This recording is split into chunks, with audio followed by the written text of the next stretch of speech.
park landscapes surrounded by oil pumps, city views obscured by chain link fences, playgrounds next to power lines and cell phone towers. This is Kenneth Hahn Park. At least according to jaded LA natives. For years, it's been getting a bad rap from Angelinos, even though it's LA's largest inner city park, and it's filled with beautiful ridgetop views of the city. Today, we put aside the hateration to focus on how dog-friendly it is, and to let you know what you need to know before you go.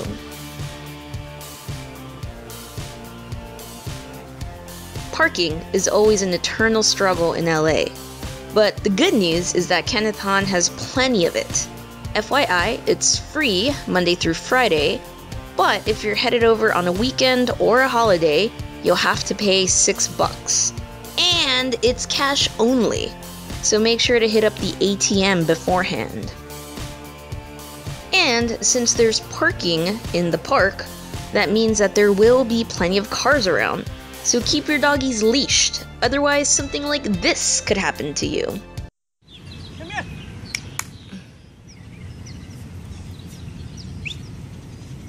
Come here, buddy.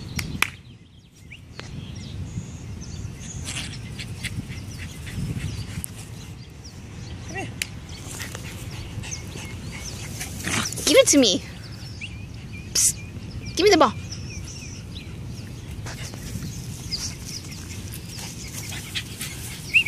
Max, Maxi, Buddy, Max.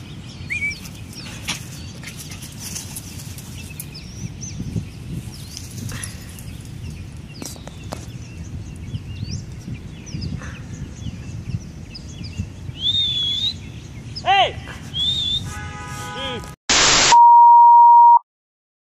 Thankfully, nothing happened and we learned our lesson on that one. But if you do like to leave your dogs off leash, I recommend heading over to Janice's Green Valley. It's a huge meadow, so if your dog bolts, you have ample opportunity to catch up with him or her before she gets to the street.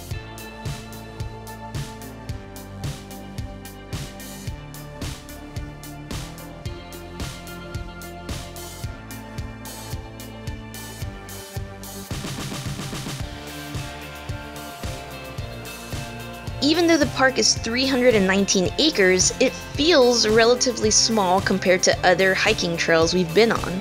So there's really only a couple different areas where you can hike. If you prefer the relatively solitary route, I recommend going around the crater and following the path to the northwest corner, where you'll see the path veer right.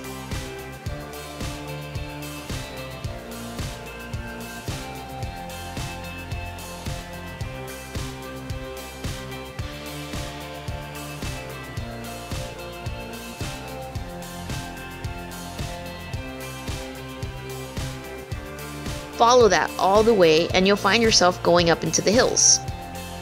Pass through the eucalyptus groves and you'll come upon the first two lookout points, named Michael and Amelia's Viewpoint and Autumn's Peak. This is a perfect place to stop, take in the scenery, and oh yeah, take some selfies.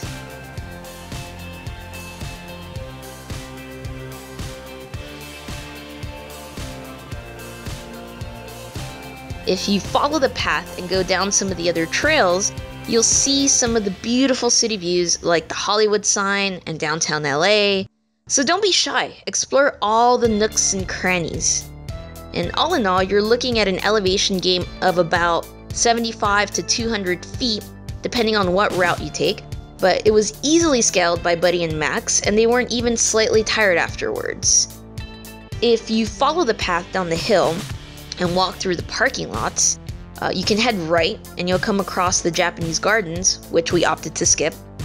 Or you can go straight across the street where you'll find GWEN Lake. It's a small man-made fishing pond. So this is a good time to point out that when you get off the trails and back onto the concrete park area, you're no longer going to be alone. There's loads of children, playgrounds, picnics, skateboards, aggressive geese, ducks, pigeons, etc. There's a lot going on around the lake and the creek area, So if your dog doesn't do well around crowds, you may just want to limit your trip to the surrounding hills and hiking trails. But despite the crowds, I found the lake area to be quite charming and a nice cap to the hiking. Fair warning, the dogs aren't supposed to go in the water, which is why I wasn't happy when I turned around and saw this.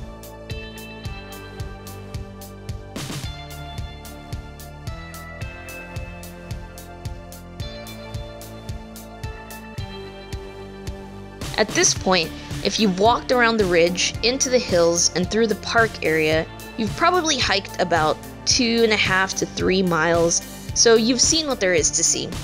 If you brought provisions, this is a great place to have a barbecue or a picnic. Otherwise, you're done for the day. And that's it for us. We're going home to take a nap. Tune in to the next episode of Dog Hikes when we'll be hiking somewhere else.